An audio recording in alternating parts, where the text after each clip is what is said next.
1947-এ যখন ভারত ভাগ হয়, পূর্ব পাকিস্তান এবং পশ্চিম পাকিস্তান তৈরি হয়, 1947-এ 190 বছরের ব্রিটিশ বিরোধী জেহাদের ফলে তখন অসংখ্য মুসলমান ভারত থেকে হিজরত করে পাকিস্তানে আশ্রয় নেয়।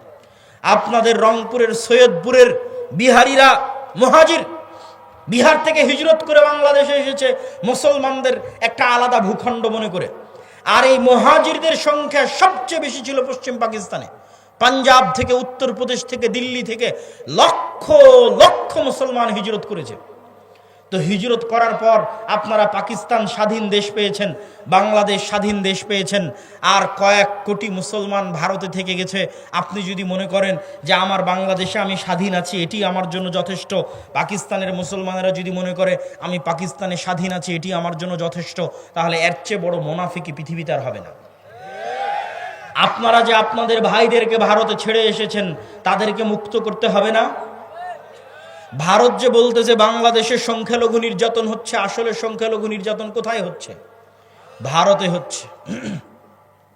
ভারতে মুসলমানদের উপর সংখ্যালঘু নির্যাতন হচ্ছে। মসজিদের মধ্যে 4 জন মুসলমানকে গুলি করে হত্যা করা হয়েছে। অসংখ্য মসজিদকে দাবি করা হচ্ছে এখানে আগে মন্দির ছিল, আর সেই মসজিদকে জোরপূর্বক দখল করা হচ্ছে। তাহলে আপনার চিন্তা পাল্টিয়ে দিতে হবে, আপনাদের সন্তানদের চিন্তা, নিয়ত পাল্টিয়ে দিতে হবে। নিয়ত পরিবর্তন হবে, ভিশনারি লিডার হবে, নেতৃত্ব দেওয়া শিখবে। যদি আপনার সন্তানেরা, বাংলাদেশের ছাত্ররা যদি মনে করে শুধু বাংলাদেশকে বাঁচাবো, তাহলে আমও যাবে, ছালাও যাবে, বাংলাদেশও বাঁচবে না, কিছুই বাঁচবে না। আর যদি বাংলাদেশের মানুষেরা মনে করে যে বাংলাদেশ তো বাঁচাবো, ভারতে অত্যাচারিত মাজলুম মুসলমানদেরকেও বাঁচাবো ইনশাআল্লাহ, তাহলে আপনি ভিশনারি লিডার হয়ে গেলেন, আপনি নেতা হয়ে গেলেন। আপনার লক্ষ্য দূরদৃষ্টি সম্পন্ন। যেই দিন আপনার লক্ষ্য এরকম হয়ে যাবে, আপনার বাংলাদেশও বাঁচবে, ভারতের মুসলমানেরাও বাঁচবে। আর এটি অসম্ভব কিছু নয়, এটি অকল্পনীয়, অবাস্তব কিছু নয়। আল্লাহ সুবহানাহু ওয়া তাআলা চাইলে তারা যেই গেরুয়া পতাকা চট্টগ্রামে বাংলাদেশের পতাকার উপর উড়িয়েছে, তার বিপরীতে আল্লাহ চাইলে ওই চট্টগ্রাম থেকেই ইসলামের পতাকা দিল্লি থেকে স্থাপিত হবে। আল্লাহর ইচ্ছা, কিন্তু নিয়ত রাখতে হবে, কল্পনা রাখতে হবে, ভিশনারি লিডার হতে হবে। শুধু আমি আমার বাংলাদেশকে বাঁচাবো না, ভারতে থাকা মুসলমানদের উপরও আমাদের হক আছে, তারাও, তাদের উপরও, আমাদের নিকটে তাদের হক আছে যে আমরা তাদের জন্য কিছু করব। এবং এই স্ট্র্যাটেজি শুধু মুসলমানদের ব্যক্তিগত স্ট্র্যাটেজি হলে হবে না, রাষ্ট্রের স্ট্র্যাটেজি হতে হবে। ভারত যেমন বাংলাদেশ রাষ্ট্রকে বলতেছে তোমার এখানে সংখ্যালঘু নির্যাতন হচ্ছে, বাংলাদেশ রাষ্ট্রকে বলতে হবে আমার এখানে নয়, তোমার ওখানে সংখ্যালঘু নির্যাতন হচ্ছে। এটি রাষ্ট্রের পলিসি হতে হবে, তাহলে বাংলাদেশ তার স্বাধীনতা রক্ষা করতে পারবে। আর আপনাদের নিয়তে থাকতে হবে, আপনাদের পরবর্তী বংশধরদের নিয়তে থাকতে হবে ভিশনারি লিডার, যে আমি শুধু বাংলাদেশ বা বাংলাদেশের মুসলমানদের বাঁচাবো না, বরং ভারতের অত্যাচারিত মাজলুম মুসলমানদেরও বাঁচাবো। তাহলে আল্লাহ সুবহানাহু ওয়া তাআলা চাইলে এই ইচ্ছা, এই আশা একদিন সফল হবে। সম্মানিত উপস্থিতি, বক্তব্যের শেষের দিকে একটু বর্তমান সরকারের উদ্দেশ্যে আমাদের শুধু একটি দাবি, সংক্ষিপ্ত একটি দাবি, সেটি হচ্ছে আপনারা রাষ্ট্র সংস্কারের নামে যেটিই করছেন করেন, রাষ্ট্রের কল্যাণের জন্য যা ভালো মনে করবেন করেন, কিন্তু রাষ্ট্রের সংবিধানে যেন ইসলাম বিরোধী কোনো কিছু স্থান না পায়।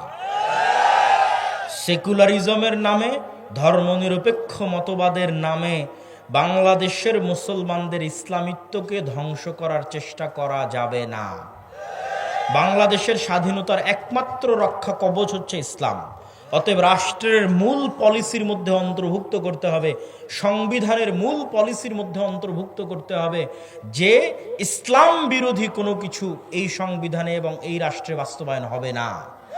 দ্বিতীয়ত, যে সমস্ত মুসলমানেরা চায় যে তারা শরিয়া অনুযায়ী ফাইসালা নিবে, তাদের জন্য আলাদা শরিয়া কোর্ট স্থাপনের সুযোগ দিতে হবে। যারা চাইবে সেকুলার সিস্টেমে ফায়সালা নিবে, কিন্তু যে সমস্ত মুসলমান চাইবে শরিয়া অনুযায়ী ফায়সালা নিবে, তাদের জন্য আলাদা শরিয়া কোর্টের ব্যবস্থা রাখতে হবে। আর রেড লাইন কি, লাল দাগ কি, যেহেতু এনজিও সরকার, এই জন্য এই রেড লাইনের কথা বলতে আমরা বাধ্য। সেটি হচ্ছে LGBTQ, সমকামিতা। এটি হচ্ছে রেড লাইন। যদিও এখন আমেরিকায় যারা ক্ষমতায় এসেছে, ডোনাল্ড ট্রাম্প এবং ইলন মাস্ক, তারা নিজেরাও সমকামিতা এবং পরিবার বিরোধী কার্যকলাপের বিরোধী। ইলন মাস্ক নিজে পরিবার বিরোধী কার্যকলাপের শিকার, টুইটারের মালিক।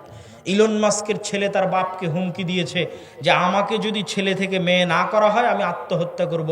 ইলন মাস্ক তার ছেলের জীবন বাঁচাতে তাকে অপারেশন করে মেয়ে হওয়ার সুযোগ দিয়েছে, এবং সেই দিন ইলন মাস্ক ঘোষণা দিয়েছে যে আমার ছেলে মারা গেছে, জীবিত থাকা অবস্থায় মারা গেছে, মারা যায়নি, এখনো জীবিত আছে। কিন্তু ইলন মাস্ক বলছে আমার ছেলেকে নষ্ট করে দিয়েছে, ধ্বংস করে দিয়েছে, হত্যা করে দিয়েছে LGBTQ। এই জন্য LGBTQ এর বিরুদ্ধে লড়াই করার জন্য টুইটার ক্রয় করে নিয়েছে। আর LGBTQ এর বিরুদ্ধে লড়াই করার জন্য ডোনাল্ড ট্রাম্পের সাথে সম্পৃক্ত হয়ে রাজনীতিতে অংশগ্রহণ করেছে। আগের যারা ছিল তারা LGBTQ প্রমোটার ছিল, যদিও বর্তমান যারা তারা আবার খ্রিস্টানের দিক থেকে কট্টর হবে। মানে মুসলমানদের যেমন আমি বললাম হিন্দুরা তাদের দিনে কট্টর, ইহুদিরা তাদের দিনে কট্টর, এরকম খ্রিস্টান কট্টরও আপনি দেখতে পাবেন। কিন্তু অবশ্যই ধার্মিক মানুষ LGBTQ এর জন্য, সমকামিতা, জেনা, ব্যভিচারের জন্য অন্যদের চাইতে ভালো। তো মুসলমানদের শক্তিশালী প্রতিষ্ঠান নাই, মুসলমানদের প্রতিনিধিত্ব করবে এরকম শক্তিশালী কোনো মিডিয়া নাই, মুসলমানদের প্রতিনিধিত্ব করবে এরকম শক্তিশালী কোনো অর্থনৈতিক প্রতিষ্ঠান নাই, মুসলমানদের প্রতিনিধিত্ব করবে এরকম শক্তিশালী কোনো জাতীয় প্রতিষ্ঠান নাই। যারা মুসলমানদের প্রতিনিধিত্ব করবে জাতীয় পর্যায়ে, মেইন স্ট্রিমে নাই। মুসলমানেরা হচ্ছে হুজুগে বাঙালি। আপনি যদি বলেন আমি 5 বছরের জন্য ভোটে যাওয়ার জন্য চেষ্টা করব, তো আপনি 5 বছরের এখনই ক্ষমতায় যাওয়ার জন্য চেষ্টা করবেন, কালকে আপনি ক্ষমতায় থাকবেন না, কালকে আপনিও ক্ষমতা থেকে বিদায় নেবেন। কিন্তু যদি আপনি বলেন যে না আমি শক্তিশালী প্রতিষ্ঠান তৈরি করব আগামী 50 বছরকে সামনে রেখে, আগামী 100 বছরকে সামনে রেখে, তো এরকম হাজারো শাসক আসবে যাবে, কিন্তু আপনার শক্তিশালী প্রতিষ্ঠানের কারণে ক্ষমতায় আপনার স্টেক চিরস্থায়ী হবে। এই জন্য মুসলমানদের শক্তিশালী প্রতিষ্ঠান তৈরি করার দিকে মনোযোগ দিতে হবে। আপনি আজকে আমেরিকার ক্ষমতায় ডোনাল্ড ট্রাম্প আসুক আর জো বাইডেন আসুক, ক্ষমতা মূলত ইহুদিদের হাতে। কেন ইহুদিদের হাতে? জো বাইডেনও ক্ষমতায় আসতে চাইলে ইহুদি মিডিয়া ব্যবহার করতে হবে, ডোনাল্ড ট্রাম্পও ক্ষমতায় আসতে চাইলে ইহুদি মিডিয়া ব্যবহার করতে হবে। বাইডেন ক্ষমতায় আসতে চাইলেও টাকা ইহুদি ব্যাংকের কাছ থেকে, কোম্পানির কাছ থেকে নিতে হবে। ট্রাম্প ক্ষমতায় আসতে চাইলেও টাকা ইহুদি কোম্পানি, ইহুদি ব্যাংকের কাছ থেকে নিতে হবে। ফলত ক্ষমতায় কে আসলো সেটি ধর্তব্য নয়। ভোটে না দাঁড়িয়েও, নির্বাচন না করেও শুধু শক্তিশালী প্রতিষ্ঠান থাকার কারণে আমেরিকার একচ্ছত্র ক্ষমতার মালিক হচ্ছে ইহুদিরা। তাদের সংসদে কোনো প্রতিনিধিত্ব না থাকার পরেও তারা শক্তিশালী, তারা পাওয়ারফুল। সম্মানিত উপস্থিতি, তাহলে মুসলমানদের করণীয় কি কি হতে পারে? আপনি এই মাসের নভেম্বর মাসের মাসিকালে ইতিসাম যদি পড়েন, তাহলে হেডিং দেওয়া আছে ইসলামের সামগ্রিক বিজয় যেভাবে সম্ভব। মানে ইসলাম সামগ্রিকভাবে বিজয়ী হবে কিভাবে। ইসলাম কিন্তু শুধু মসজিদের ধর্ম নয়, ইসলাম শুধু ব্যক্তি জীবন, বিয়ে শাদীর হুকুম আহকামের ধর্ম নয়, বাপ মরে গেলে সম্পত্তির বন্টন হবে এই ধর্ম নয়। ইসলামের সকল দৃষ্টিভঙ্গি আছে, ঠিক ইসলামের রাজনৈতিক দৃষ্টিভঙ্গি আছে যার নাম খেলাফা। খেলাফার সবচেয়ে বড় মূলনীতি হচ্ছে সত্যবাদিতা, ন্যায়পরায়ণতা। কি বললাম বলেন তো? সত্যবাদিতা এবং ন্যায়পরায়ণতা, এই দুটা ইসলামী রাষ্ট্র ব্যবস্থার সবচেয়ে বড় মূলনীতি। মুসলমানেরা কখনোই আল্লাহর দয়ায় রাষ্ট্র ক্ষমতায় যেতে পারবে না যতক্ষণ না মুসলমানেরা নিজেরা সত্যবাদী না হয়, মুসলমানেরা নিজেরা ন্যায়পরায়ণ না হয়। আপনি সত্যবাদী, ন্যায়পরায়ণ না হয়ে জান্নাতে যেতেও পারেন। কিভাবে? মিথ্যা বললেন বলে আল্লাহর কাছে ক্ষমা চাইলেন, আল্লাহ যদি ক্ষমা করে দেয়। অন্যের হক নষ্ট করলেন, করে তার কাছেই ক্ষমা চাইলেন, ভাই তোমার হক নষ্ট করেছি মাফ করে দাও, সে যদি ক্ষমা করে দেয়, তো আপনি জান্নাতে যেতে পারবেন। কিন্তু মিথ্যা বলে, অন্যায় করে মুসলমান আল্লাহর দয়ায় রাষ্ট্র ক্ষমতায় যেতে পারবে না। কেন পারবে না আল্লাহর দয়ায় মুসলমান রাষ্ট্র ক্ষমতায় যেতে? এই পুরো পৃথিবীর একচ্ছত্র ক্ষমতার মালিককে। কুলিল্লাহুম্মা মালিকাল মুলকি তুতিল মুলকা মান তাশা ওয়া তানজিউল মুলকা মিম্মান তাশা। আল্লাহ এই পৃথিবীর একচ্ছত্র ক্ষমতার মালিক, যাকে ইচ্ছা তাকে রাজত্ব দেন, যাকে ইচ্ছা তার কাছ থেকে রাজত্ব ছিনিয়ে নেন। ছিনিয়ে নেওয়া মানে লোহাকে চট বা ছালার মধ্যে ঢুকানোর পর লোহাকে টান দিলে যেমন চট ছালার ছাল বাকলা উঠে আসে, এটার নাম ছিনিয়ে নেওয়া। আল্লাহ এভাবে রাষ্ট্র ক্ষমতা ছিনিয়ে নেয়। চিরস্থায়ী রাষ্ট্র ক্ষমতার মালিক আল্লাহ, বাকি সবাই ক্ষণস্থায়ী। তো আল্লাহ পৃথিবী চালায় কি দিয়ে? আল্লাহর সবচেয়ে বড় গুণ হচ্ছে ইন্নী হারামতু যুলমা আলাইয়া, আমি অত্যাচারকে আমার উপর হারাম করেছি। অথচ আমি আজিজ মানে মহাপরাক্রমশালী, যা ইচ্ছা তাই করতে পারি, যা ইচ্ছা, কেউ জিজ্ঞেস করার নাই, এখনই যা ইচ্ছা তাই করতে পারবে। করে না কেন? আজিজুন হাকিম, ক্ষমতা থাকার পরেও তিনি প্রজ্ঞাময়, এই জন্য ন্যায় বিচার করেন। প্রত্যেকটা বান্দা, পশু পাখি, কীট পতঙ্গ, পঙ্গপাল, সবার সাথে আল্লাহ কি করেন? ন্যায় বিচার করেন। আর এই পুরো পৃথিবী তিনি নিষ্ঠার সাথে, সঠিক মানদণ্ডের সাথে, সূর্যকে কখন উঠতে হবে, চন্দ্রকে কখন ডুবতে হবে, রাত কখন হতে হবে, দিন কখন হতে হবে, বৃষ্টি কখন হতে হবে, কে কখন মারা যাবে, কার কখন জন্ম হবে, প্রত্যেকটা বিষয় পুঙ্খানুপুঙ্খ রূপে সাজানো আছে এক নিখুঁত মানদণ্ডে, ন্যায় বিচারে, ন্যায় নিষ্ঠার সাথে, সত্যবাদিতার সাথে আল্লাহ পৃথিবী চালান। এখন আপনি চাচ্ছেন ইসলামের নামে ক্ষমতা, মানে আপনাকে কার দয়ায় ক্ষমতায় আসতে হবে একটু বুঝেন। আমি চাচ্ছি যে আমি ইসলামের নামে ক্ষমতায় যাব, মানে ইসলামকে ক্ষমতায় নিয়ে যাব। তো আমাকে কার দয়ার দরকার হবে? আল্লাহর দয়ার। তো আল্লাহ তার ক্ষমতা বন্টন করে রেখেছেন ন্যায় পরায়ণতা, ন্যায় বিচারের সাথে। আর আপনি আপনার বোনের সম্পত্তি দিয়েছেন ওই জায়গাতে যেখানে জমির দাম কম। দিয়েছেন না দেননি? আপনি আপনার বোনের সম্পত্তি, আপনার বোন আপনাকে না বলে বিক্রি করে দিয়েছে, এই জন্য মন খারাপ করে বোনকে আপনি আর আপনার বাড়িতে জায়গা দেন না। তো আল্লাহ ওই সম্পত্তি আপনার বোনকে দিয়ে গেছে, কিন্তু এই সম্পত্তির উপর আপনি অধিকার খাটাচ্ছেন। আপনি হচ্ছেন অন্যায় পরায়ণ। আপনি বোনের কাছে ক্ষমা নিয়ে জান্নাতে যেতে পারলেও আল্লাহ কোনোদিন আপনাকে রাষ্ট্র ক্ষমতা দিবেন না। গোলামি থাকবেন। অসংখ্য পদে পদে মুসলমানেরা রাষ্ট্র ক্ষমতায় যেতে পারছে না কেন? মুসলমানেরা মনে করেছে আমি বাহ্যিক যে ইবাদতগুলো আছে, এই বাহ্যিক ইবাদতগুলো দিয়ে মানুষকে ফাঁকি দিব, আল্লাহকে ফাঁকি দিব। এর নাম মুনাফিকি। এর নাম কি? মুনাফিকি। বাহ্যিক ইবাদত কি?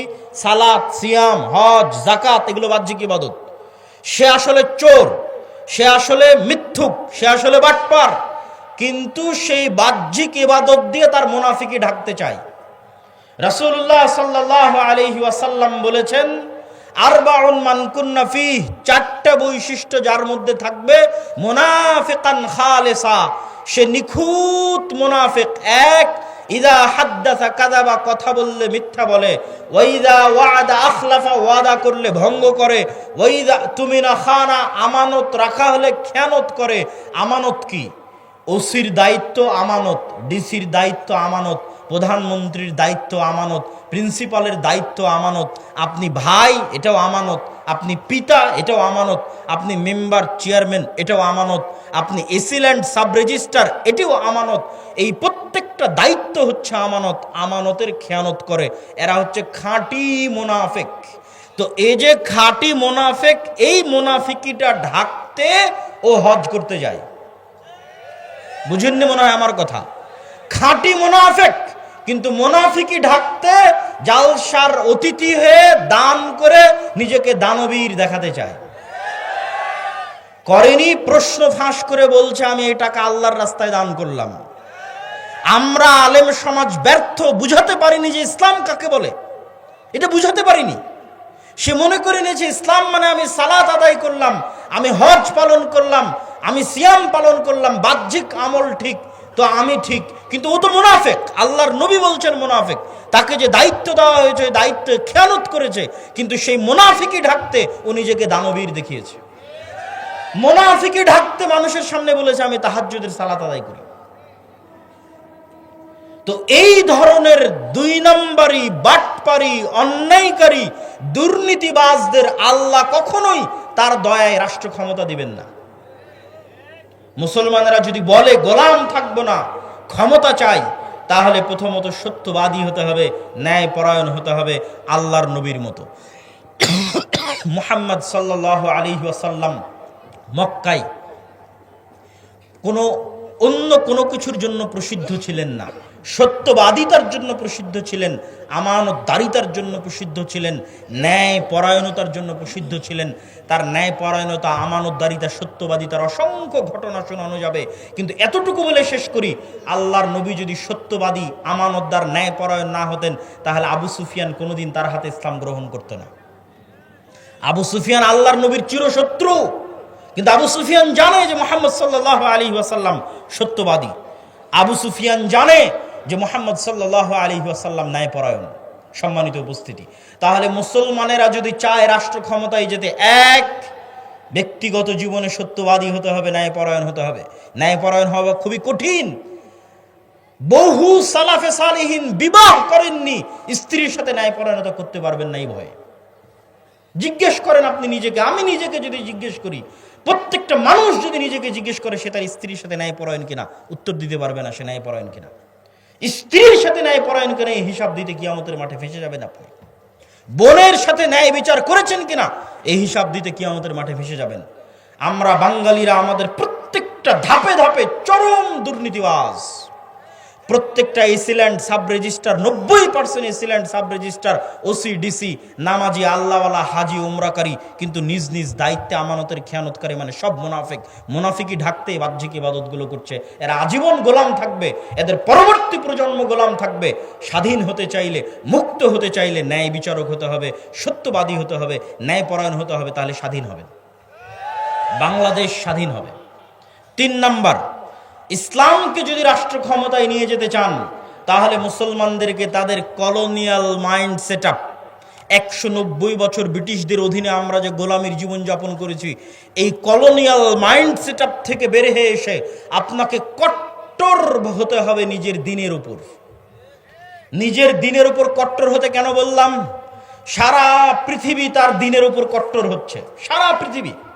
আপনি ইহুদিদেরকে দেখেন, তারা তাদের দিনের উপর শতভাগ কট্টর, পৃথিবীর কাউকে পরোয়া করে না, কোনো কম্প্রোমাইজ নাই, তার দিন সে পালন করবে। পাশের ভারতকে দেখেন, হিন্দুত্ববাদী তার নামে, উগ্রবাদী তার নামে 10 বছর থেকে ভারতে ক্ষমতায় আছে। তারা তাদের নিজের দিনের উপর শতভাগ 100% কট্টর, কট্টর ও কঠোর। তারপরও মানুষ তাদেরকে সন্ত্রাসী বলতেছে না, জঙ্গি বলতেছে না। আর মুসলমান শুধু পেয়েছে কম্প্রোমাইজ করা, আর কিছু না। মুসলমান শুধু নিজেকে সাধু দেখাতে চায় পৃথিবীর কাছে, বলে আমি অনেক বড় সেকুলার, আমি অনেক বড় লিবারেল। পৃথিবী বলছে আমি অনেক বড় হিন্দু, পৃথিবী বলছে আমি সবচেয়ে শক্তিশালী ইহুদি। মুসলমান বলছে আমি সেকুলার, আমি লিবারেল, আমি অনেক উদার, আমি অসাম্প্রদায়িক, আমি সেকুলার, আমি ধর্মনিরপেক্ষ, আমি খুব ভালো। অথচ পৃথিবী বলছে আমি শক্তিশালী হিন্দু, আমি কট্টর হিন্দু। পৃথিবী বলছে আমি কট্টর ইহুদি, আর পৃথিবী বলছে আমি কট্টর খ্রিস্টান। আর মুসলমানকে যদি 2টা থাপ্পড় দিচ্ছে, তাও উঠে বলতেছে ভাই আমি খুব সাধু। ওকে যদি হত্যা করছে, তাও বলছে আমি খুব সাধু, আমি সেকুলার, আমি লিবারেল। এই কম্প্রোমাইজ করে স্বাধীনতা টিকবে না। আপনাকে বলতে হবে, পার্শ্ববর্তীরা যেমন বলতেছে আমি কট্টর হিন্দু, পার্শ্ববর্তীরা যেমন বলতেছে আমি কট্টর ইহুদি, আপনাকে বলতে হবে আমি কট্টর মুসলিম। যেই দিন বলতে পারবেন সাহস করে আমি কট্টর মুসলিম, ওই দিন স্বাধীন হয়ে গেছে। ওই দিন বাংলাদেশ স্বাধীন হয়ে গেছে, পৃথিবীর মুসলমানেরা স্বাধীন হয়ে গেছে। কিন্তু কলোনিয়াল মাইন্ড সেট আপ থেকে বেরিয়ে আসতে হবে। কলোনিয়াল মাইন্ড সেট মানে ঔপনিবেশিক গোলামির জিঞ্জির। সারা পৃথিবীতে মুসলমানেরা যেখানে যত সমস্যায় আছে, প্রত্যেক সমস্যার পিছনে ঔপনিবেশিক গোলামির জিঞ্জির আছে। 190 বছরের ইতিহাস। আপনি ইংরেজি কেউ বললে তাকে ভালো কেন লাগে? ইংরেজি বললে তার চাকরি কেন হয়? বাই ডিফল্ট কেন এরকম মনে হয়?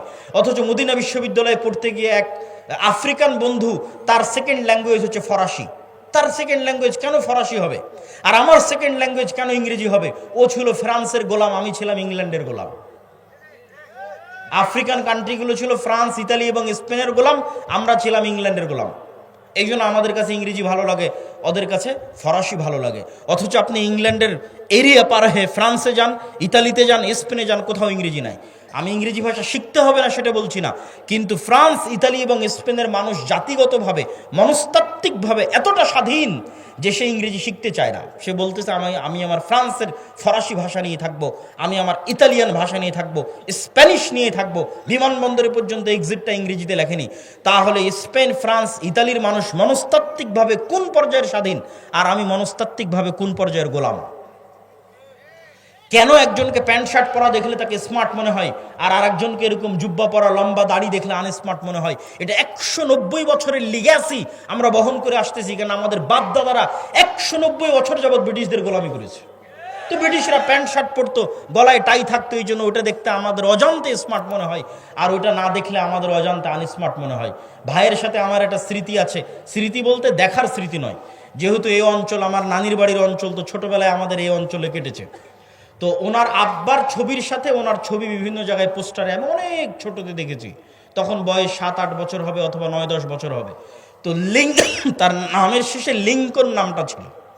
তো তখন থেকে আমার কাছে এটা অপছন্দ হতো যে একজন মুসলমানের সন্তান কিভাবে লিঙ্কন নাম রাখতে পারে। আমি কিন্তু তাকে তখন চিনিও না, দেখিও নি, কিন্তু আমার আম্মা আমাকে যেভাবে শিখিয়েছে সেইভাবে আমি শিখেছি। তো ওই স্মৃতিটা আমার মনে আছে যে তার নাম আমি পোস্টারে পড়েছি, তার ছবি আমি পোস্টারে দেখেছি, এবং এই নাম আমি তখন থেকে অপছন্দ করতাম যে মুসলমানের সন্তান কেন লিঙ্কন নাম রাখবে। কিন্তু কোনোদিন ভাবিনি যে এইভাবে ঘুরতে ঘুরতে একদিন তিনি পাশে এসে বসবেন, আর তিনিও দিনদার হিসেবে হয়তো হতে পারে আল্লাহর কাছে তিনি আমার চেয়ে বেশি প্রিয়। হতে পারে না? পারে না? হতে পারে। আল্লাহর কাছে কত মানুষ আছে দুনিয়াতে প্রসিদ্ধ কিন্তু আল্লাহর কাছে অপ্রসিদ্ধ, আর কত মানুষ আছে দুনিয়াতে অপ্রসিদ্ধ কিন্তু আল্লাহর কাছে এবং আসমানে প্রসিদ্ধ। তো যেটি বলছিলাম আর কি, এই যে কলোনিয়াল মাইন্ড সেটআপ, যে আপনার নামটা একটু ইংরেজি ইংরেজি হবে তাহলে আপনাকে ভালো লাগবে, এটা 190 বছরের গোলামির জিঞ্জির বহন করে বেড়াচ্ছেন। এটা থেকে ঝেড়ে ফেলে বের হতে হবে না। আমার আরবি নামের উপর আমি সন্তুষ্ট, আমার ইসলামের আকীদা এবং আদর্শের উপর আমি সন্তুষ্ট এবং শতভাগ কট্টর। শিখবেন কাদের কাছ থেকে? হিন্দুর কাছ থেকে। শিখবেন কার কাছ থেকে? ইহুদির কাছ থেকে। একটা শিখকে দেখান দেখি ওর মাথার চুল কাটে কিনা, একটা শিখকে দেখান দেখি মুখের দাড়ি ছাড়া আছে। একটা ইহুদি যদি শতকরা হিসাব করেন ইহুদি পাড়ায় গিয়ে কতজন ইহুদি দাড়ি রেখেছে, শতভাগ 90 জন ইহুদি দাড়ি রেখেছে। আর মুসলমানকে দাড়ি রাখতে নাকি আনস্মার্ট লাগে, এই জন্য মুসলমান দাড়ি রাখে না। মুসলমানকে দাড়ি রাখলে খ্যাত খ্যাত লাগে, মুসলমানকে দাড়ি রাখলে সমাজে মানুষ কি মনে করবে এই মনে করে সে দাড়ি রাখে না। এটা হচ্ছে গোলামির মানসিকতা। এই গোলামির মানসিকতা থেকে যখন বের হয়ে কট্টর হবেন, আমার নবী দাড়ি রেখেছে আমিও দাড়ি রাখবো, তাতে মরি বাঁচি মরবো, তখন সেদিন স্বাধীন।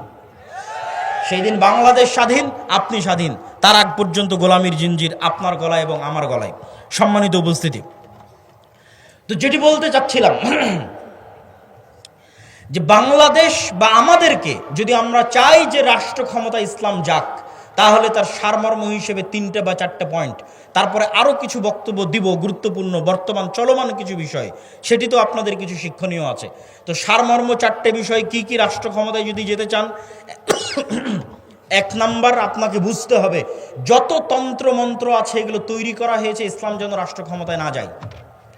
তাহলে আপনাকে আপনার ঈমান বাঁচাতে এই তন্ত্রমন্ত্রকে অস্বীকার করতে হবে। কি করতে হবে?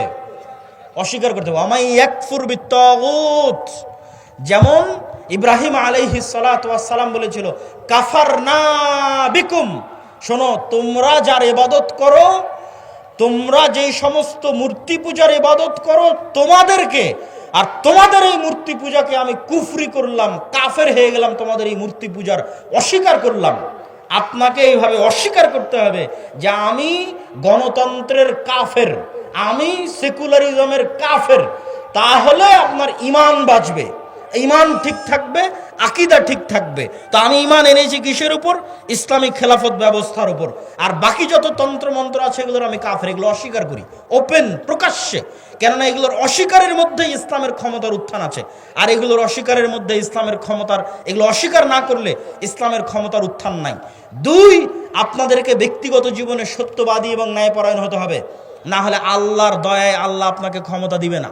আল্লাহ জালেমকে, মিথ্যুককে ক্ষমতা দেয় না, আল্লাহ ন্যায়পরায়ণ সত্যবাদীকে তার দয়ায় ক্ষমতা দেয়। আপনার সালাত সিয়াম তখনই কাজে লাগবে যখন আপনার সালাত সিয়াম মুহাম্মদ সাল্লাল্লাহু আলাইহি ওয়াসাল্লামের মতো হবে। আপনি তো মুনাফিক অবস্থায় সালাতে দাঁড়িয়েছেন, বোনকে সম্পত্তিতে ভাগ দেননি মানে মুনাফিক অবস্থায় সালাতে দাঁড়িয়েছেন। আর আল্লাহর নবী শতভাগ সত্যবাদী ন্যায়পরায়ণ অবস্থায় সালাতে দাঁড়িয়েছে, অন্তর পরিষ্কার অবস্থায় সালাতে দাঁড়িয়েছে। আপনি যেদিন ওইভাবে অন্তর পরিষ্কার অবস্থায় সালাতে দাঁড়াতে পারবেন, সত্যবাদী ন্যায়পরায়ণ হয়ে সালাতে দাঁড়াতে পারবেন, সেই দিন আপনার এই সালাতের পাওয়ার থাকবে, আপনার এই হজের পাওয়ার থাকবে, আপনার এই দ্বীনের দাওয়াতের পাওয়ার থাকবে। 3, কলোনিয়াল মাইন্ড সেটআপ থেকে বের হয়ে আসতে হবে।